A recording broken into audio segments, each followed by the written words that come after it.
ఆంధ్రప్రదేశ్ రాజకీయాల్లో మరో సంచలన ఘటన వెలుగు చూసింది. లడ్డూ వివాదంతో అధికార విపక్షాల మధ్య ఉద్రిక్తతలు కొనసాగుతున్న వేళ అధికార టీడీపీకి చెందిన మహిళా ఎమ్మెల్యేపై క్షుద్ర పూజలకు ప్రయత్నించారనే ఆరోపణలు కలకలం రేపుతున్నాయి.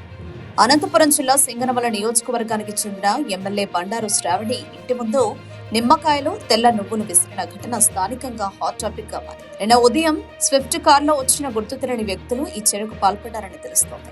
ఘటనను గమనించిన ఎమ్మెల్యే అనుచరులు కారు వద్దకు వెళ్లేలోపే వారు పరారయ్యారు.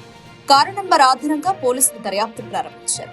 ఇటీవల ఎమ్మెల్యే కుటుంబ సభ్యులు తరచూ అనారోగ్యానికి గురవుతున్న నేపథ్యంలో ఇది తెలిసిన వారి పనేనని ఎమ్మెల్యే అనుమానం వ్యక్తం చేశారు. ఈ ఘటన వెనుక అసంతృప్త నేత హస్తం ఉండవచ్చని ఎమ్మెల్యే వర్గం ఆరోపిస్తోంది. ఫిర్యాదు మేరకు పోలీసులు కేసు నమోదు చేసి నిందితుల కోసం గాలింపు చర్యలు చేపట్టారు. మూఢనమ్మకాల పేరుతో ఇటువంటి చర్యలు ప్రజాస్వామ్యానికి ముప్పేనని పలువురు ఆందోళన వ్యక్తం చేస్తున్నారు.